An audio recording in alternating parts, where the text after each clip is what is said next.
নমস্কার। গল্পের সাথে কিছুক্ষণে আমি আপনাদের সকলকে স্বাগত জানাচ্ছি। আজ যে ছোট গল্পটি নিয়ে আমি চলে এসেছি সেটা লিখেছেন নবনীতা দেবসেন, আর গল্পটির নাম হলো চোখ। সাগরিকা দিদিভাই আমাকে অনুরোধ করেছিলেন নবনীতা দেবসেনের আরও গল্প শোনানোর জন্য। তো দিদিভাই, এটা আপনার জন্য, আর আপনার সাথে আমরা সবাই মিলে এই গল্পটা তাহলে আসুন শুনে নিই। বীরুবাবু সকালবেলায় দোতলার বারান্দায় দাঁতন করছিলেন। এমন সময় সেই বিরক্তিকর হরধ্বনি। কেওড়াতলার কাছাকাছি বাড়ি নেবার ফলটা এই হয়েছে যে একটা দিন যায় না মরা না দেখে। ইচ্ছে না করলেও চোখ পড়ল নিচের দিকে। কেমন যেন চমকে উঠলেন। মৃতদেহের তো চোখ সাধারণত বোঝা থাকে, না বুঝলে তুলসী পাতা চাপা দেওয়া থাকে। এই মুখটা ঠিক যেন কোনো জীবন্ত লোক খাটিয়ায় শুয়ে তার দিকে চেয়ে হাসছে। রোগাটে সুচলো মুখ, ফর্সাই বলা যায়, সরু কালো গোঁফ ঠোঁটের ওপরের ঠোঁটটা অদ্ভুতভাবে একটু কাটা, ফাঁক দিয়ে একটা দাঁত বেরিয়ে পড়েছে। তার চোখ দুটো মেলা, একটা চোখ আর একটা চেয়ে বড়, যেন ওপরের পাতাটা নেই, পাথরের চোখের মতো। পুরো মণিটাই প্রায় দেখা যাচ্ছে। বীরুবাবুর বেজায় অস্বস্তি হলো। ব্যাটারা আবার দাঁড়িয়ে পড়েছে লাল আলোর জন্য। বীরুবাবুর মোটে ইচ্ছে না করলেও নড়তে পারলেন না, দাঁড়িয়েই রইলেন বারান্দায় সেটে, ওই জ্যান্ত মরার মতো মুখখানার দিকে চেয়ে। দেখতে দেখতে কেমন যেন চেনা চেনা মনে হলো মুখটা। নিশ্চয়ই দেখেছেন। কোথায়? বাজারে কি মাছওয়ালা, কোনো সবজিওয়ালা, ট্রামে কি কন্ডাক্টর? কোথায়? শিয়ালদা লাইনের ট্রেনের ফেরিওয়ালা নয় তো? না, এসব অদ্ভুত সংসর্গ মনেই বা আসছে কেন তার? মুখখানা খুব চেনা চেনা লাগছে, অথচ কিছুতেই ঠাহর করতে পারছেন না কি জন্য চেনা। ভাবতে ভাবতেই আলো বদলালো। হরিধ্বনি দিয়ে ওরা চলে গেল। খাটিয়ায় শুয়েই ওরই দিকে তাকিয়ে তাকিয়ে দুলতে দুলতে চলে গেল লোকটা। চেরা ঠোঁটের ফাঁকে দাঁতটা যেন হাসছে। বিশ্রী লাগছে সকালবেলাতে এই বিতিকিচ্ছিরি মরার মুখ দেখা। বীরুবাবু কলঘরে গেলেন মুখ ধুতে। চোখে বারবার জল ছড়া দিয়ে যেন এই বিস্বাদ অভিজ্ঞতাটা মুছে ফেলার চেষ্টা করলেন। মরার মুখে কত প্রশান্তি থাকে, মরার মুখে এমন ফিচেল ভাব তিনি জীবনে দেখেননি। চা খবরের কাগজের ফাঁকে ফাঁকেও বৃতৃষ্ণার অনুভূতিটা যেন ফিরে আসতে লাগলো। তিনি থলি হাতে বাজারে বেরুলেন। চেনা মাছওয়ালা, চেনা আলুওয়ালা, চেনা ফলওয়ালা, বাজারে তার সবই চেনা। তবু বীরুবাবু আজ প্রত্যেকের দিকে নতুন চোখে চাইতে লাগলেন, যেন কোথাও কিছু লুকিয়ে আছে। বীরুবাবু 200 পার্সে বেছে নিলেন। 500 আলু, 150 পেঁয়াজ, 100 ঢেঁড়স, 4টে মূলো, শাক 3 আটি। হঠাৎ দেখতে পেলেন শাকুলি বুড়ির বাচকের মণিতে যেন ঢাকনি নেই, ছুচলো মতো মুখখানা। বীরুবাবুর হাত থেকে শাক পড়ে যাচ্ছিল। বুড়ি তাড়াতাড়ি তুলে দিল। আধুলি থেকে 20 পয়সা ফিরিয়ে দিলে অন্যদিকে চেয়ে অন্ধের মতো কোনো মতে পয়সাটা নিয়েই বীরুবাবু চলে এলেন। শশা 1 জোড়া। মাথা ঠান্ডা করে বীরুবাবু ভাবলেন, আজ বৃহস্পতিবার, 6টা কলা, 2টো কমলালেবু নিতে হবে। গিন্ডির লক্ষ্মী পুজোর পাই আছে। সংসারে তো লক্ষ্মী উতলে উঠছে, নুন আনতে পান্তা ফুরোয়, তবু লক্ষ্মী পুজোর ফলটি চাই, বাতাসা চাই। বীরুবাবুর ভুরুটা কুঁচকে উঠল। তিনি এসব পুজো ফুজোতে বিশ্বাস করেন না, তবু গিন্নিকে নিজের মনে থাকতে দেন। ছেলেপুলে হয়নি, কিছু একটা নিয়ে থাকবে তো মানুষ। তার না হয় অফিস আছে, সন্ধেবেলা নগেনবাবুর বৈঠকখানায় তাসের আড্ডা আছে। গিন্নি বেচারি ওই সিনেমার কাগজ, কখনো একটা বাংলা ছবি, আর লক্ষ্মী পুজো, সত্যনারায়ণ, এই নিয়েই তো জীবন। ভাবতে ভাবতে গিন্নির প্রতি করুণায় মনটা আবার নরম হয়ে এলো বীরুবাবুর। আহা করুক, একটু শখ আহ্লাদ বলতে তো ওইটুকু। কলা কত করে? লোকটা পেছনে ফিরে টাঙাচ্ছিল কলার কাঁদি। বলল, কোন কলাটা? বলতে বলতে এপাশ ফিরল। রোগাটে ছুচলো মুখ, ওপরের ঠোঁটটা চেরা, ফাঁক দিয়ে একটা হলদে দাঁত বেরিয়ে আছে, সরু গোঁফে ঢাকা পড়েনি। বীরুবাবুর গলার ভেতরে নিঃশ্বাস আটকে এলো। তিনি বেমালুম ভুলে গেলেন গিন্নি, বৃহস্পতিবার, ফল, বাতাসা ছিটকে সরে গেলেন ভিড়ের মধ্যে। কলাওয়ালা অবাক হয়ে চেয়ে রইল। বীরুবাবু আপ্রাণ চেষ্টা করলেন মনের লাগামটা কষে ধরতে।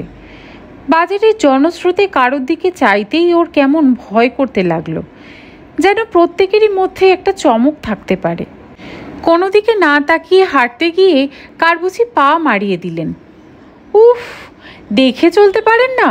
পায়ে কি খুর বাঁধিয়ে রেখেছেন দাদা? বীরুবাবুর যেন জ্ঞান ফিরল। আহা, লাগলো! বলতে বলতে তিনি পাশে চেয়ে দেখলেন লোকটি নিচু হয়ে পায়ে হাত বুলোতে বুলোতে মুখ তুলে তাকালো। বা চোখ ভাবলেশহীন, বিস্ফারিত, ডান চোখে রাজ্যের বিরক্তি। সরু গোফের নিচে চেরা ঠোঁটের ফাঁকে হলদে দাঁত যন্ত্রণায় খিঁচিয়ে রয়েছে। প্রায় আর্তনাদ করে উঠে বীরবাবু দ্রুত সরে গেলেন। বাজার করা মাথায় উঠল। বাড়ি পৌঁছতে পারলে বাঁচেন। কেমন যেন দুর্বল লাগছে পা দুটো। মাথার ভেতরটা গুমগুম আওয়াজ হচ্ছে। ব্রিজের ওপর দিয়ে রেলগাড়ি গেলে যেমন হয়, নিজের পায়ের ওপর যেন নিজেরই কন্ট্রোল নেই। বীরুবাবু ডাকলেন, এই রিক্সা! রিক্সাওয়ালা পাদানিতে বসে ঝিমুচ্ছিল। ডাক শুনে জেগে উঠল। বিস্ফারিত বাম চোখে দৃষ্টি নেই, চেরা ঠোঁটের ফাঁকে। বীরুবাবু আর তাকাতে পারলেন না। আপনি বুঝে গেল চোখ। ছুটে গিয়ে পাশের ট্যাক্সির দরজা খুলে উঠে পড়লেন। আহ, সিটে গা এলিয়ে দিয়ে কি আরাম! সমস্ত শরীরে একটা অদ্ভুত কাঁপুনি হচ্ছে যেন। এই মুহূর্তে এই বসবার জায়গাটা না পেলে উনি নিশ্চয়ই রাস্তায় পড়ে যেতেন। মোটা আওয়াজে সর্দারজি জিজ্ঞাসা করল, কিধার জানা? বীরুবাবু ক্লান্ত গলায় নির্দেশ দিলেন এতই কাছে যে ড্রাইভার বিস্মিত হলো। বাড়িতে এসে নেমে তিনি ড্রাইভারকে 1 টাকা 60 দিতে গেলেন। খুচরোই সমস্তটা। ড্রাইভার চোখ থেকে রোদ চশমাটা খুলে পয়সা গুনতে লাগলো। গুনে নিয়ে বীরুবাবুর দিকে চেয়ে বললেন, বাস ঠিক হ্যাঁ। বীরবাবু দেখলেন সর্দারজির দাড়ি গোফের জঙ্গলের মধ্যে জলজল করছে বাঘের মতো নিষ্ফলক বা চোখ, যেন পাথরের চোখ, চামড়া ঢাকা নেই। ঊর্ধ্বশ্বাসে ছুটে বাড়ির মধ্যে ঢুকে পড়লেন। সিঁড়ির তলায় পরিচিত স্যাঁতস্যাঁতে অন্ধকারে পৌঁছে যেন তার বুকটা ফেটে যেতে লাগলো। হাঁটুতে হাঁটুতে জড়িয়ে যাচ্ছে দেখে প্রথম ধাপটাতে বসে পড়লেন। বাইরের আওয়াজ পেলেন, স্টার্ট দিয়ে ট্যাক্সি চলে গেল। বীরবাবুর যেন ধরে প্রাণ ফিরল। সঙ্গে সঙ্গে চোখ দুটোও যেন ভিজে ভিজে হয়ে এলো। সেই বুক ফাটা চাপটা যেন চোখ থেকে বেরুবার পথ পাচ্ছে। রুমাল বার করে চোখ মুছলেন বীরুবাবু। এবার ওপরে গিয়ে ভালো করে 1 কাপ চা খেতে হবে। কি আশ্চর্য বিভ্রম! বিভ্রম ছাড়া এটা কিছুই নয়। বীরবাবু ভাবলেন, সকালে উঠেই প্রায় আধো ঘুমের মধ্যে অমন বিভৎস মরা দেখার যা একখানা অভিজ্ঞতা চোখের ভেতর দিয়ে মরমে পশিল গো, হয়েছে আর কি যত অবচেতনের বজ্জাতি, যাকে বলে হ্যালুসিনেশন। এই কারণেই শ্রীরামকৃষ্ণ জ্যান্ত কালী দেখতেন, শ্রী চৈতন্য সমুদ্রে দেখলেন জগন্নাথ মূর্তি, আর বীরুবাবু চতুর্দিকে মরা দেখছেন। তারা ছিলেন গিয়ে পুণ্যবান ব্যক্তি, আর সরকারি কেরানির কপালে জ্যান্ত নরক ছাড়া কী বা জুটবে। বীরুবাবু ভাবলেন, খাওয়া দাওয়ার যত্ন নিতে হবে এবার। বেশি করে প্রোটিন ও ভিটামিন খাওয়া উচিত। দুধ তো বহুদিন বন্ধ, মাংস ডিমও বন্ধ, হবে না? পুষ্টিকর খাদ্যের অভাবে শরীরে রাসায়নিক ভারসাম্য নষ্ট হয়ে যায়, তাই থেকে এসব স্নায়বিক রোগের উৎপত্তি। নার্ভাস ডিসঅর্ডার ছাড়া কিছুই নয়। উনি আজই ডাক্তারের কাছে যাবেন। ভিটামিন বড়িটড়ি কিছু একটা খেতে হবে আর কি। বয়স হচ্ছে, শরীরে বল ফুরিয়ে আসছে। এখন বাইরে থেকে বল সঞ্চার করা দরকার। ফুড সাবস্টিটিউশন দরকার ওষুধ দিয়ে। ভাবতে ভাবতেই বীরবাবুর পায়ে বল এলো। তিনি সহজভাবেই উঠে দাঁড়ালেন। থলি হাতে ওপরতলায় উঠে গিয়ে কড়া টানলেন সিঁড়ির মাথায় থেমে। গিন্নি এসে দৌড় খুলে দিলেন। কি গো, আজ এত দেরি? আমার তো ভাবনাই হয়ে গিয়েছিল, যা দিনকাল। বীরুবাবুর হাত থেকে থলিটা নিতে হাত বাড়ালেন গিন্নি। আর বলো না, আজ এমন একটা অদ্ভুত। বলতে বলতে বীরুবাবু এক মুহূর্ত থামলেন। ওকে এটা হঠাৎ বলা কি ঠিক হবে? এসব ব্যাপার মনের ভেতর ঠুকিয়ে না দেওয়াই ভালো। এমনিতেই যে ভীতু মানুষ, এসব আনক্যানি গল্প ওকে বলে কাজ নেই। অটো সাজেশন বলেও একটা জিনিস আছে। বীরুবাবু কথা ঘুরোনো ঠিক করে নিয়ে থলিটা গিন্নির হাতে তুলে দিলেন। দিতে দিতে দেখলেন গিন্নির বা চোখের মণিটায় আকুল বিস্ফারিত দৃষ্টিহীনতা। চেরা ওপরের ঠোঁটের ফোকরে একটা হলুদ দাঁত তারই দিকে হাসছে। মাথার মধ্যে বিদ্যুৎ চমকালো। সহসা পিছনে হেলে পড়লেন। গিন্নির আর্তনাদের মধ্যে বীরুবাবুর দেহ সিঁড়ির ধাপে ধাপে গড়িয়ে পড়তে লাগলো নিচে, আরও নিচে। ডাক্তার এসে বলেছিলেন স্ট্রোক, মস্তিষ্কে রক্তক্ষরণের ফলে মৃত্যু।